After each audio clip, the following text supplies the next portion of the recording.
আসসালামু আলাইকুম। এটেন বাংলার সংবাদে সবাইকে স্বাগত জানাচ্ছি অনামিকা হাসান পুনম।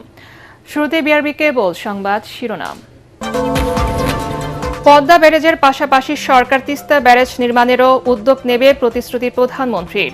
টঙ্গীতে দুর্যোগ ব্যবস্থাপনা গবেষণা ও প্রশিক্ষণ ইনস্টিটিউটের ভিত্তিপ্রস্তর স্থাপন। জামাত কোনোদিন রাষ্ট্র ক্ষমতায় আসতে পারবে না মন্তব্য মির্জা ফখরুলের। ধর্মের নামে মিথ্যাচারের রাজনীতি জনগণ কখনোই গ্রহণ করবে না।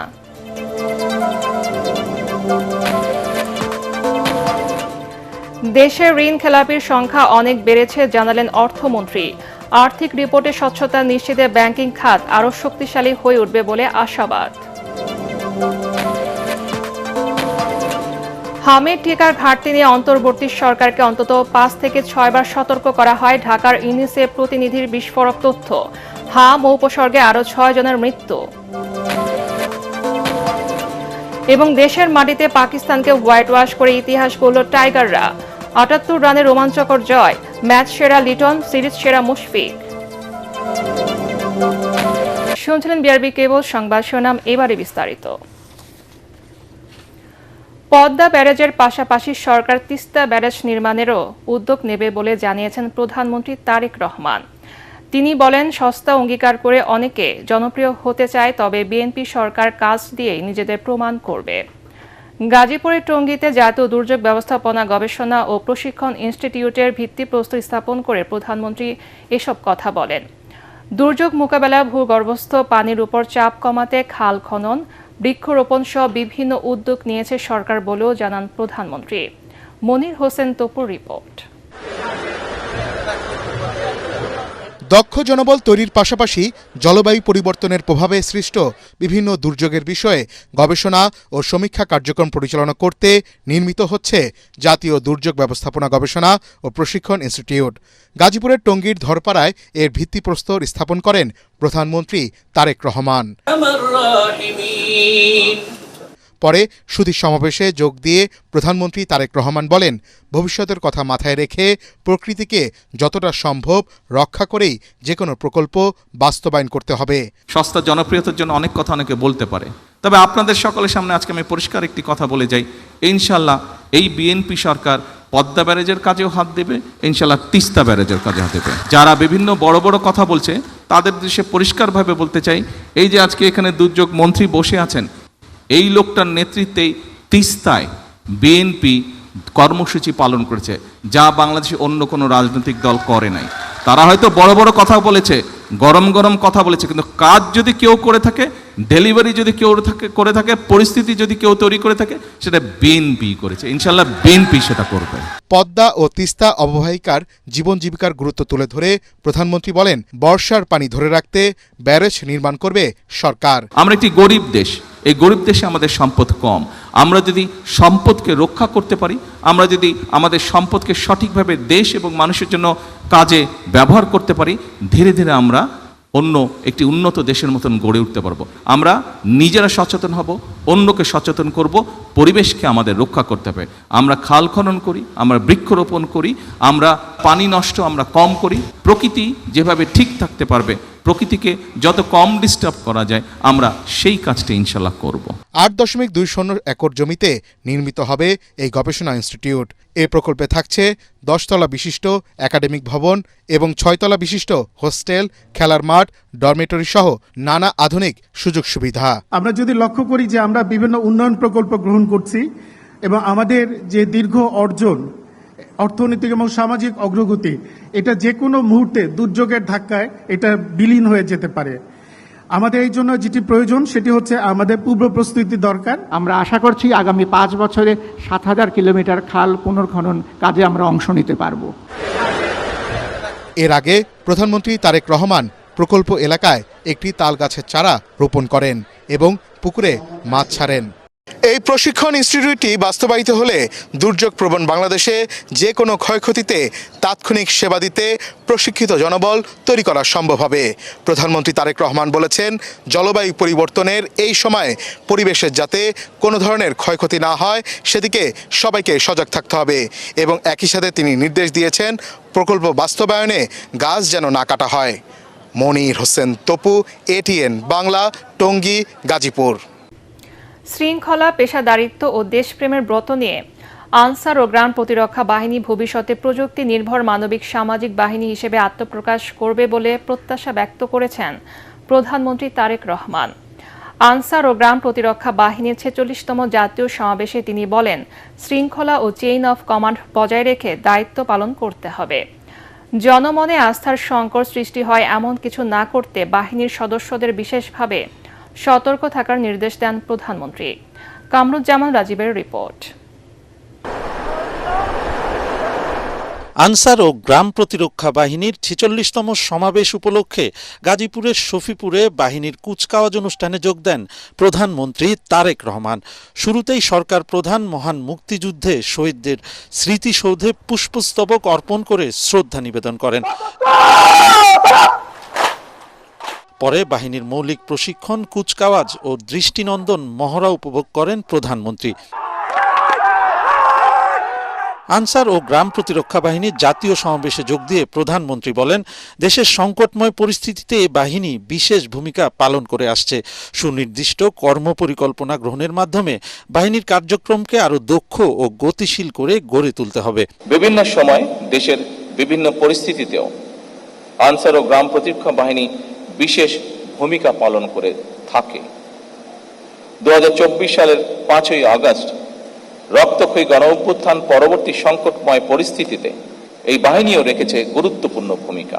সুনির্দিষ্ট কর্মপরিকল্পনা আমি মনে করি এই বাহিনীর ভবিষ্যৎ কার্যক্রমকে আরো দক্ষ এবং গতিশীল করতে গুরুত্বপূর্ণ ভূমিকা পালন করবে। শৃঙ্খলা বজায় রেখে বাহিনীর কার্যক্রম পরিচালনার উপর গুরুত্ব আরোপ করে বাহিনীর উন্নয়নে সরকারের নেয়া পরিকল্পনা তুলে ধরেন প্রধানমন্ত্রী Tarique Rahman. Chain of command এবং ডিসিপ্লিন মেনে চলা, এই দুটি বিষয়ে সামান্যতম অবহেলা পরিলক্ষিত হলেও কোনো একটি বাহিনী সুশৃঙ্খল বাহিনী হয়ে উঠতে পারে না। আপনাদের এই বিষয়টি গভীরভাবে মনে রাখতে হবে। কোনো বাহিনীর মধ্যে ডিসিপ্লিনের অভাব পরিলক্ষিত হলে তাদের সম্পর্কে জনমনে আস্থার সংকট সৃষ্টি হয়।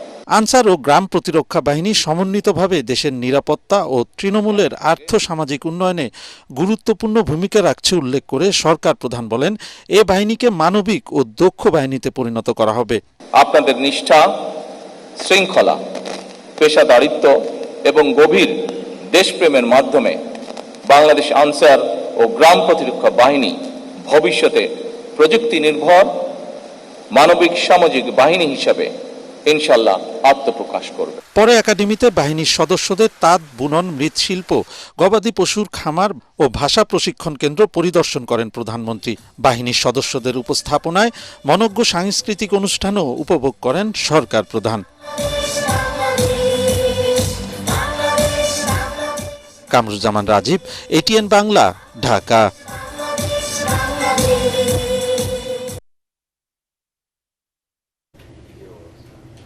জামাত কোনোদিন রাষ্ট্র ক্ষমতায় আসতে পারবে না বলে মন্তব্য করেছেন এলজিআরডি মন্ত্রী ও বিএনপির মহাসচিব মির্জা ফখরুল ইসলাম আলমগীর। ঠাকুরগাঁও পরিত্যক্ত বিমানবন্দর চালুর অগ্রগতি পরিদর্শনে এসে তিনি বলেন, ধর্মের নামে মিথ্যাচার করে বিভ্রান্তির রাজনীতি জনগণ কখনোই গ্রহণ করবে না।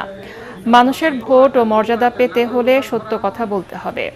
মির্জা ফখরুল বলেন, বিএনপি কখনো সংস্কারের বিরুদ্ধে নয়, বরং জুলাই সনদ বাস্তবায়নে গুরুত্বপূর্ণ ভূমিকা রেখেছে। এ সময় বেসামরিক বিমান পরিবহন ও পর্যটন মন্ত্রী আফরোজা খানম রীতা বলেন, জনগণের স্বার্থে ঠাকুরগাঁও বিমানবন্দর দ্রুত চালুর জন্য প্রয়োজনীয় ব্যবস্থা নেওয়া হবে।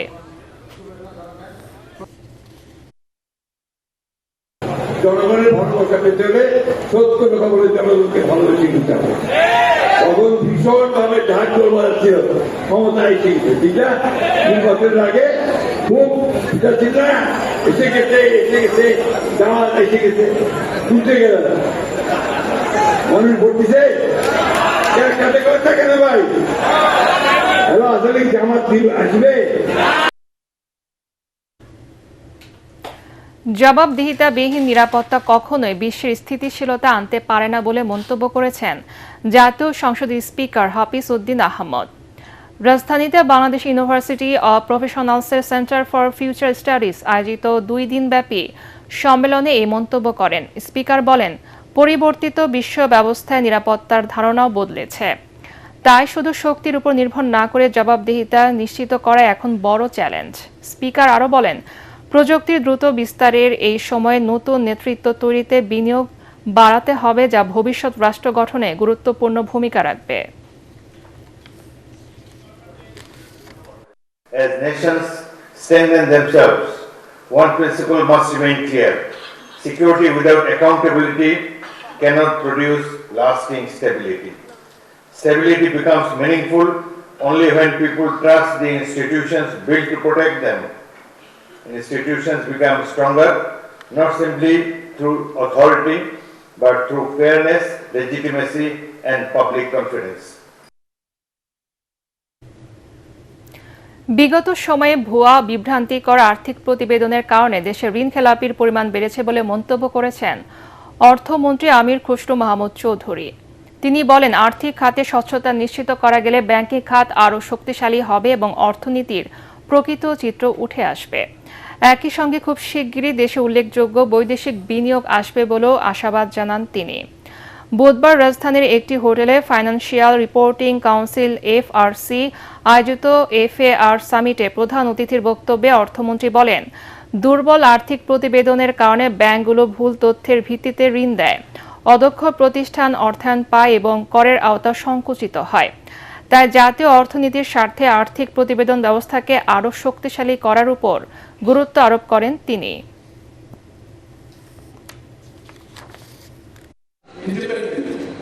ফাইন্যান্সিয়াল ইনডিসিপ্লিনের কারণে আমাদের যে ব্যাংকগুলো থেকে এতগুলো টাকা বের করে নিয়ে যাওয়া হয়েছে, যারা ফলসলি ওখানে লিস্টেড হয়েছে তারা হাইলি ট্রেডেড কোম্পানিজ। এবং যখন এই ধরনের একটা চিত্র সামনে আসে তখন কিন্তু ফান্ডামেন্টাল যেসব কোম্পানির ভালো, যারা ভালো শেয়ার অফার করতে পারে, তারা কিন্তু আসার এরকম একটা মার্কেটে আসার কোনো সুযোগ নাই। ঈদ লাগছে মনে? বিকাশ পেমেন্ট সবখানে দেশ জুড়ে বিকাশ পেমেন্টে পাচ্ছেন ৮,০০০ টাকার বেশি অফার। পাইকারি বিদ্যুতের দাম ইউনিট প্রতি ২১% বা ১ টাকা ২০ পয়সা থেকে ১ টাকা ৫০ পয়সায় উন্নীত করার প্রস্তাব দিয়েছে পিডিবি। একই সাথে সঞ্চালন চার্জ ইউনিট প্রতি ৩০ পয়সা থেকে বাড়িয়ে ৪৯% করার প্রস্তাব দিয়েছে সংস্থাটি। তবে বিদ্যুতের দাম বাড়ানোর প্রক্রিয়ার তীব্র বিরোধিতা করেন রাজনীতিবিদ, ব্যবসায়ী, ভোক্তা অধিকার সংগঠনের নেতৃবৃন্দ সহ অংশীজনরা। রাজধানীর কৃষিবিদ ইনস্টিটিউটে গণশুনানিতে এমন প্রতিক্রিয়া জানান তারা। এতে চলতি অর্থ বছরে ৬২,০০০ কোটি টাকা ও আগামী অর্থ বছরে ৬৫,০০০ কোটি টাকার সম্ভাব্য ঘাটতির কথা তুলে ধরেন সংস্থাটির প্রধান প্রকৌশলী রেজাউল করিম। বলেন, দাম না বাড়ালে মারাত্মক ঝুঁকিতে পড়বে বিদ্যুৎ খাত। আমরা যে মূল্যহারের এখানে পরিবর্তনের কথা বা বৃদ্ধির কথা আমরা যেটাই বলে থাকি না কেন, এখনো সরকারকে ভর্তুকি দিতে হবে এবং যেটা কিন্তু আমরা যে ফিগারে দেখিয়েছি, আমরা বলেছি ৬৫,০০০, আমাদের ওয়ার্কিং কমিটি বিআরসি তারা বলেছে ৬২,০০০, পার্থক্য এর মধ্যে খুব বেশি নয়। মধ্যপ্রাচ্যের চলমান ভূ রাজনৈতিক উত্তেজনা ও সংঘাত জ্বালানির বাজার মূল্যের উপর প্রভাব ফেলছে। এর ফলে প্রাথমিক জ্বালানি আমদানি ব্যয় বৃদ্ধি পাচ্ছে। হামের টিকার ঘাটতি নিয়ে অন্তর্বর্তী সরকারকে অন্তত ৫ থেকে ৬ বার চিঠি দিয়ে সতর্কতা করা হয় বলে জানিয়েছেন বাংলাদেশের ইউনিসেফের প্রতিনিধি রানা ফ্লাওয়ার। রাজধানীতে ইউনিসেফ কার্যালয়ে আয়োজিত সংবাদ সম্মেলনে তিনি বলেন, শুধু স্বাস্থ্য মন্ত্রণালয় নয়, পররাষ্ট্র মন্ত্রণালয়কেও বিষয়টি জানিয়েছিল ইউনিসেফ। এ বিষয়ে অন্তত 10টি বৈঠক হয় বলেও জানান তিনি।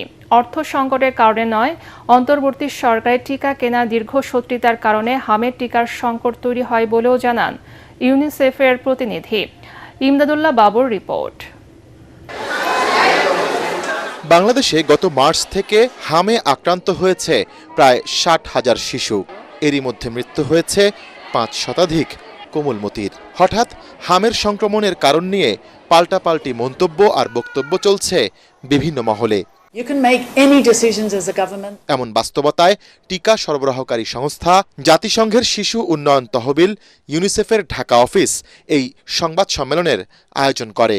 এতে ইউনিসেফের প্রতিনিধি রানা ফ্লাওয়ার্স বলেন 2024 সাল থেকেই বিভিন্ন বৈঠকে অন্তর্বর্তী সরকারের উপদেষ্টা ও কর্মকর্তাদের টিকার সংকট নিয়ে উদ্বেগের কথা জানানো হয়েছিল। I can tell you I sat with the interim advisor and the staff on at least 10 occasions, and the staff, between me and the staff, sitting saying, we are worried. Look at my face. I am worried you're going to face an outage. It was obvious there was a problem coming if we couldn't get the vaccines into the country. সে সময় সরকারের কাছে টাকার কোনো সমস্যা ছিল না, বরং কোন প্রক্রিয়ায় টিকা ক্রয় করা হবে সেই সিদ্ধান্তই নিতে পারেনি তারা। ফলে সময় মতো টিকা ক্রয় করতে পারেনি অন্তর্বর্তী সরকার। To go to open tender at any for any item. What matters is the timing, because an open tender, particularly for vaccines, we know from experience will take more than a year, and they will not. I know they won't be able to get the vaccines because that's been the experience of other countries. But if that's what they want to try, we're not saying don't do that. নতুন সরকার দায়িত্ব নেয়ার পর বিগত সরকারের টিকা ক্রয় সংক্রান্ত বিষয়ে তদন্তের সিদ্ধান্তকে সাধুবাদও জানিয়েছেন ইউনিসেফের শীর্ষ এই কর্মকর্তা। Using your voice and your support, you reach the parents to say, when go to the health centres at the right ages for the children and get the vaccinations that you need. Whether it's polio, whether it's diphtheria, whether it's measles, etc. হামে নিহত শিশুদের পরিবারের প্রতি গভীর শোক ও সমবেদনা জানিয়েছে UNICEF. They won't get it cheaper. Imdadullah Babu, ATN Bangla, Dhaka. ওমানে গাড়ির ভিতরে বিষাক্ত গ্যাসে নিহত 4 ভাইয়ের দাফন সম্পন্ন হয়েছে। চট্টগ্রামের রাঙ্গুনিয়ার লালনগর ইউনিয়নের বান্দররাজার পাড়া গ্রামে জানাজা শেষে পারিবারিক কবরস্থানে তাদের দাফন করা হয়। এ সময় সেখানে শোকাবহ পরিবেশের সৃষ্টি হয়। এর আগে মঙ্গলবার রাতে দেশে এসে পৌঁছায় তাদের মরদেহ। বিমানবন্দরে তাদের মরদেহ পরিবারের কাছে হস্তান্তর করেন স্থানীয় সংসদ সদস্য হুম্মাম কাদের চৌধুরী। গত 12 মে ওমানের মোলাদ্দাহ এলাকায় শপিং করতে গিয়ে পার্ক করা গাড়ির ভেতরের গ্যাসে অসুস্থ হয়ে মারা যান 4 সহোদর। বিস্তারিত জানাচ্ছেন ইরফানুল হক।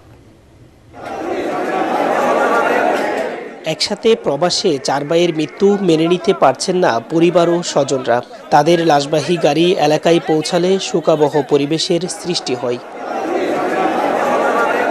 দারিদ্র্যের কষাঘাতে জর্জরিত পরিবারের হাল ধরতে ওমান পাড়ি জমিয়েছিলেন এই 4 ভাই। প্রবাসে কেউ করতেন ব্যবসা, কেউ বা চাকরি। কষ্টার্জিত টাকায় নিজ গ্রামে তৈরি করেছিলেন 2 তলা ভবনও, কিন্তু সেই নতুন ঘরে থাকা হলো না তাদের। এদিকে রাঙ্গুনিয়ায় সকালে তাদের জানাজার নামাজ অনুষ্ঠিত হয়। এতে হাজারো মানুষ অংশ নেন। জানাজা শেষে রাঙ্গুনিয়ার লালানগর পারিবারিক কবরস্থানে চিরনিদ্রায় শায়িত হন 4 ভাই। এক পরিবারের 4 জন লোক একসাথে মারা যাওয়া কিন্তু সহ্য করতে পারবে? এর আগে মঙ্গলবার রাতে ওমান থেকে বাংলাদেশ বিমানের একটি ফ্লাইটে মরদেহগুলো দেশে আনা হয়। বিমানবন্দরে সরকারের পক্ষ থেকে মরদেহ গ্রহণ ও পরিবারের কাছে হস্তান্তর করেন চট্টগ্রাম 7 আসনের সংসদ সদস্য হুম্মাম কাদের চৌধুরী। যে 4 জন মৃত্যুবরণ করেছেন, ওনাদের মৃত্যু পরবর্তী সময়ে বাংলাদেশ সরকারের পক্ষ থেকে যে ধরনের সুযোগ সুবিধাগুলো আছে সর্বোচ্চ দ্রুত সময় আমরা তাদের হাতে পৌঁছে দেওয়ার চেষ্টা করব। গেল মঙ্গলবার ওমানের রাজধানী মাসকাট থেকে 100 কিলোমিটার দূরে মোলাদ্দা শহরে গাড়ির ভেতর থেকে উদ্ধার করা হয় এই 4 ভাইয়ের নিতর দেহ। ইরফানুল হক, ATN বাংলা, চট্টগ্রাম। অপরাধী যেই হোক, তার রাজনৈতিক কিংবা সামাজিক অবস্থান বিবেচনা করা হবে না বলে হুঁশিয়ারি দিয়েছেন ডিএমপির নবনিযুক্ত কমিশনার মোসলেউদ্দিন আহমদ। রাজধানীর অপরাধ নিয়ন্ত্রণে মাদক, সন্ত্রাস, চাঁদাবাজ, উগ্রবাদ, কিশোর গ্যাং ও মব কালচার কঠোরভাবে দমন করা হবে বলেও জানান তিনি। জুলাই অভ্যুত্থান পরবর্তী জামিনে বের হওয়া শীর্ষ সন্ত্রাসীদের বিরুদ্ধে সাঁড়াশি অভিযান চলমান রয়েছে বলে উল্লেখ করেন ডিএমপি কমিশনার। GM তসলিমের রিপোর্ট। ঢাকা মেট্রোপলিটন পুলিশের দায়িত্ব গ্রহণের 3 দিন পর গণমাধ্যমের মুখোমুখি হন নবনিযুক্ত কমিশনার মোসলেউদ্দিন আহমদ। নগরীর আইন শৃঙ্খলা পরিস্থিতির কথা তুলে ধরে তিনি জানান, রাজধানীর থানাগুলো দালালমুক্ত করতে কাজ করছে পুলিশ। থানায় সেবা নিতে গিয়ে কেউ যেন হয়রানির শিকার না হয় সে ব্যাপারে কঠোর নির্দেশনা দেওয়া হয়েছে। সেবা প্রার্থীদের জন্য থানা হবে জনবান্ধব, সেবাবান্ধব এবং থানায় কোনো দালালের অস্তিত্ব থাকবে না। যদি কোনো থানায় কোনো দালালের সংবাদ আপনারা পান, সাথে সাথে আমাদেরকে জানাবেন, আমরা তার বিরুদ্ধে ব্যবস্থা নেব।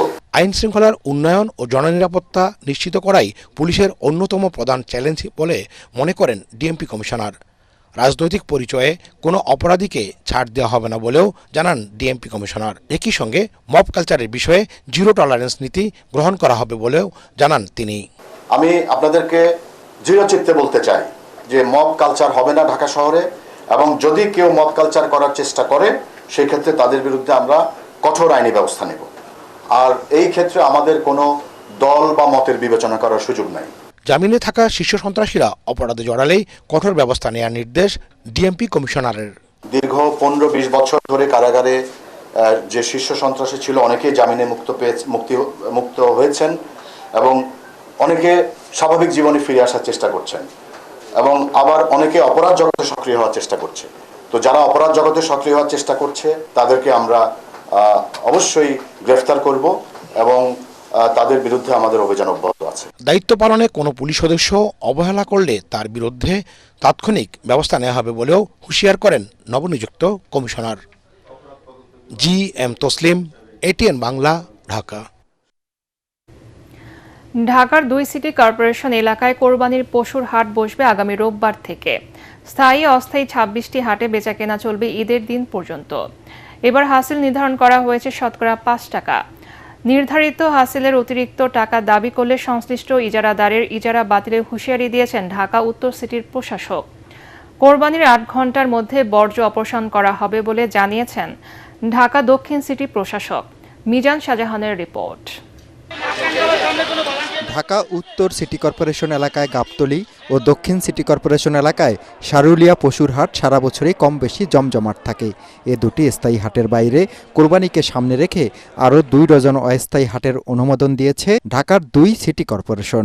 5 দিনের জন্য অনুমোদন দেয়া এসব হাট চালু হবে আগামী রোববার। ঈদের দিন পর্যন্ত পরিচালনা করা যাবে স্থায়ী ও অস্থায়ী এসব হাট। এরই মধ্যে ঢাকার কোনো কোনো হাটে পশু নিয়ে অবস্থান করতে দেখা যাচ্ছে ব্যাপারীদের। হাট প্রস্তুতে ব্যস্ত সময় পার করছেন ইজারাদাররা। রোববার থেকে হাট শুরু হলেও প্রস্তুতিতে সময় লাগায় আগেভাগেই ইজারাদাররা কাজ শুরু করছেন বলে জানিয়েছেন ঢাকা উত্তর সিটি কর্পোরেশনের প্রশাসক শফিকুল ইসলাম খান মিল্টন। নগর ভবনে অংশীজনদের সাথে মতবিনিময়ে তিনি আরও বলেন, প্রস্তুতি কার্যক্রম যাতে জনসাধারণের চলাচল ব্যাহত না করে তা নজরে রাখতে হবে। আমরা যে নির্দিষ্ট হাটগুলো বৈধভাবে ইজারা দিয়েছি, এর বাইরে যদি কেউ বাড়তি সুবিধার জন্য কেউ এগুলি কেনাবেচা কোথাও করে, এগুলো তাদের দায় দায়িত্ব এবং সিটি কর্পোরেশনের পক্ষ থেকে আমরা সেই বিষয়ে অ্যাকশনে যাব। ঢাকা দক্ষিণ সিটি কর্পোরেশনের প্রশাসক আব্দুস সালাম জানান, হাটের ময়লা পরিষ্কার করা হবে দ্রুত সময়ের মধ্যে। পুরাতন এলিফ্যান্ট রোডে সৌন্দর্য বর্ধন কাজের উদ্বোধনকালে একথা জানান তিনি।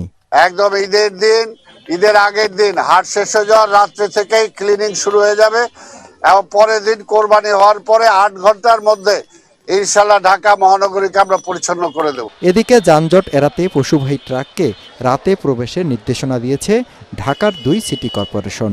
মিজান শাহজাহান, ATN বাংলা, ঢাকা। এবারে টাইগারদের ঐতিহাসিক টেস্ট জয়ের খবর। সিলেটে পাকিস্তানকে 78 রানে হারিয়ে 2 ম্যাচ টেস্ট সিরিজে হোয়াইট ওয়াশ করল বাংলাদেশ। 437 রানের রেকর্ড রান তাড়া করে অলৌকিক কিছু করতে হতো পাকিস্তানকে। সেই অসম্ভবকে সম্ভব করতে পারেনি শান মাসুদের দল। তাদেরকে হারিয়ে সিলেটের চিরচেনা মাঠে নতুন এক ইতিহাস লিখেছে বাংলাদেশ। সিরিজ জয়ের পাশাপাশি বিশ্ব টেস্ট চ্যাম্পিয়নশিপে পয়েন্ট তালিকায় ভারতকে পেছনে ফেলে 5ম স্থানে উঠে এলো টাইগাররা। প্রথম ইনিংসে বাংলাদেশের 278 রানের জবাবে 232 রানে অল আউট হয়েছিল পাকিস্তান। বাংলাদেশের 390 রানের জবাবে 358 রানে গুটিয়ে যায় সফরকারীরা। ম্যাচ সেরা লিটন দাস আর সিরিজ সেরা হয়েছে মুশফিক। এই জয়ে টাইগারদের অভিনন্দন জানিয়েছেন প্রধানমন্ত্রী তারেক রহমান। পরাগ আরমানের রিপোর্ট। কোনো দৈবচয়ন কিংবা অলৌকিক কিছু ঘটাতে পারল না পাকিস্তান। সফরকারীদের হারিয়ে ঠিকই সিলেট টেস্ট জিতে নিল বাংলাদেশ। তাতে 2 ম্যাচ সিরিজে হোয়াইট ওয়াশ করার আনন্দ টাইগার শিবিরে। 437 রানের টার্গেট ছুঁতে আগের দিনের 7 উইকেটে 316 রান নিয়ে পঞ্চম দিনে খেলতে নামে পাকিস্তান। দিনের শুরুতে রিজওয়ান ও সাজিদ খান জুটি ভাঙার সুযোগ ছিল, কিন্তু নাহিদ রানার বলে স্লিপে রিজওয়ানকে তালুবন্দী করতে ব্যর্থ মেহেদী হাসান মিরাজ। সাজিদ খানকে নিয়ে বাংলাদেশে বোলারদের ভোগান্তিতে ফেলেন রিজওয়ান। স্বপ্নের ডানা মেলতে থাকে তখন পাকিস্তান শিবিরে। ঠিক তখনই সাজিদ খানকে আউট করে ইনিংসে নিজের পঞ্চম উইকেট পূর্ণ করেন তাইজুল ইসলাম। টেস্টে এই নিয়ে 18 বার ইনিংসে 5 উইকেট নিলেন এই বাঁহাতি স্পিনার। সাজিদের বিদায়ের পরের ওভারেই বড় ধাক্কা খায় পাকিস্তান। শরীফুলের বলে মিরাজের হাতে ক্যাচ দেন 94 রানে থাকা রিজওয়ান। তার বিদায়েই নিশ্চিত হয়ে যায় বাংলাদেশের জয়।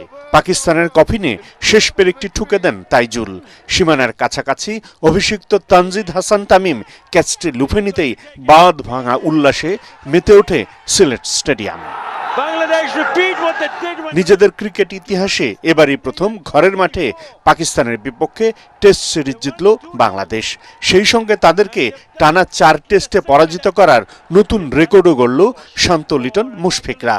তাছাড়া পাকিস্তানকে টানা 2 সিরিজে হোয়াইট ওয়াশ করার স্বাদ পেল লাল সবুজের দল। পরামান, এটিএন বাংলা। বিজ্ঞাপন বিরতি শেষে আবার ফিরছি সংবাদে।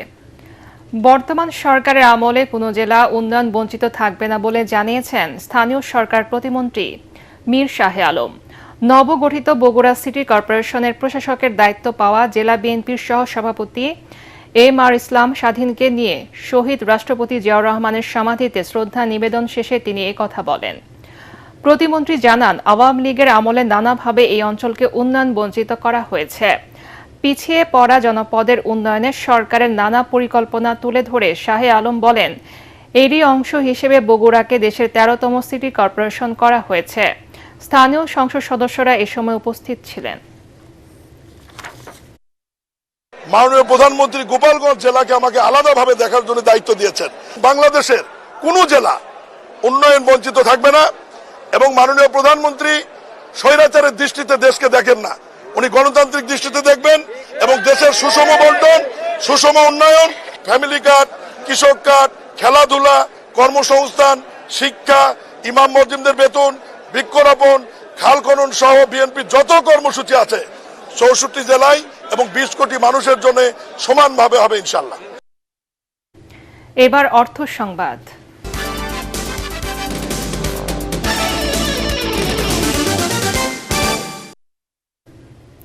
বকেয়া বেতন বোনাসের দাবিতে বিক্ষোভ করছে নাসা গ্রুপের 2টি পোশাক কারখানার কর্মীরা।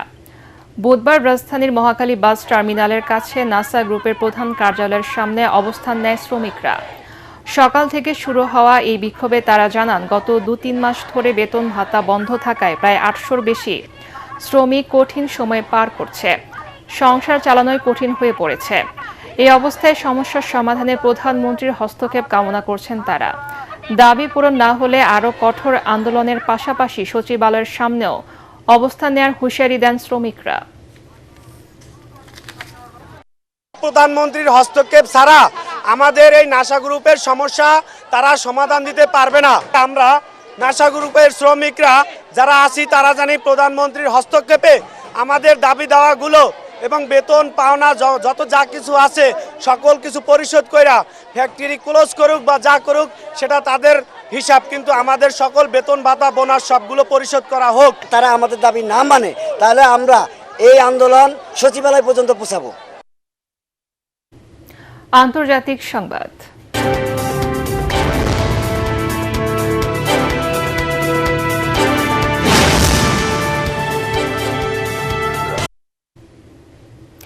ইসরায়েলের অর্থমন্ত্রী বেজালেল স্মোটরিচের বিরুদ্ধে গ্রেপ্তারি পরোয়ানা জারি করেছে নেদারল্যান্ডসের হেগ শহরের আন্তর্জাতিক অপরাধ আদালত আইসিসি। জেরুজালেম এক সংবাদ সম্মেলনে স্মোটরিচ নিজেই একথা জানিয়েছেন। আইসিসিকে ইহুদি বিদ্বেষী আদালত বলে মনে করেন বেজালেল স্মোটরিচ। ইসরায়েলি দৈনিক হারেটস জানিয়েছে, আন্তর্জাতিক বিধি নিষেধ উপেক্ষা করে ফিলিস্তিনের পশ্চিম তীর অঞ্চলে দখলদারিত্ব ও ইহুদি বসতি স্থাপনকারীদের জন্য আবাসন নির্মাণ প্রকল্পের সামনে থেকে নেতৃত্ব দেওয়ার অভিযোগে এই গ্রেপ্তারি পরোয়ানা জারি করা হয়। ইসরায়েলের প্রতিরক্ষা বাহিনীর 3 জন কর্মকর্তা এবং 2 জন রাজনীতিবিদের বিরুদ্ধে গ্রেপ্তারি পরোয়ানা জারি করেছে আইসিসি। যে 2 জন রাজনীতিবিদের বিরুদ্ধে গ্রেপ্তারি পরোয়ানা জারি করা হয়েছে তাদের একজন স্মোটরিচ। এবারে খেলার খবর।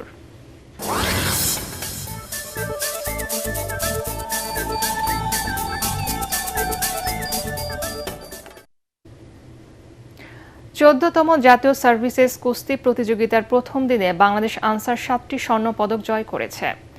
প্রতিযোগিতার প্রথম দিনে মেয়েদের বিভাগে 8টি গোল্ড মেডেল, ম্যাচের 7টিতেই জয় পায় আনসারের মেয়েরা। একটি স্বর্ণ পদক জিতে নেয় বাংলাদেশ পুলিশ। সকালে রোলার স্কেটিং কমপ্লেক্সে প্রধান অতিথি হিসেবে 2 দিনের এই প্রতিযোগিতার উদ্বোধন করেন বাংলাদেশ অলিম্পিক অ্যাসোসিয়েশনের মহাসচিব জোবাইদুর রহমান রানা। এ সময় অন্যান্যের মধ্যে উপস্থিত ছিলেন বিওএর সহসভাপতি অবসরপ্রাপ্ত মেজর ইমরোজ, কুস্তি ফেডারেশনের সহসভাপতি FM ইকবাল বিন আনোয়ার ডন এবং সাধারণ সম্পাদক মেজবাউদ্দিন আজাদ। বৃহস্পতিবার পুরস্কার বিতরণীর মধ্য দিয়ে শেষ হবে এবারের জাতীয় সার্ভিসেস কুস্তি প্রতিযোগিতা।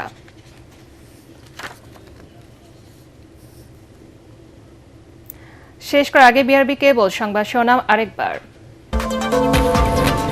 পদ্মা ব্যারেজের পাশাপাশি সরকার তিস্তা ব্যারেজ নির্মাণেরও উদ্যোগ নেবে প্রতিশ্রুতি প্রধানমন্ত্রীর। টঙ্গীতে দুর্যোগ ব্যবস্থাপনা গবেষণা ও প্রশিক্ষণ ইনস্টিটিউটের ভিত্তিপ্রস্তর স্থাপন। জামাত কোনোদিন রাষ্ট্র ক্ষমতায় আসতে পারবে না মন্তব্য মির্জা ফখরুলের। ধর্মের নামে মিথ্যাচারের রাজনীতি জনগণ কখনোই গ্রহণ করবে না।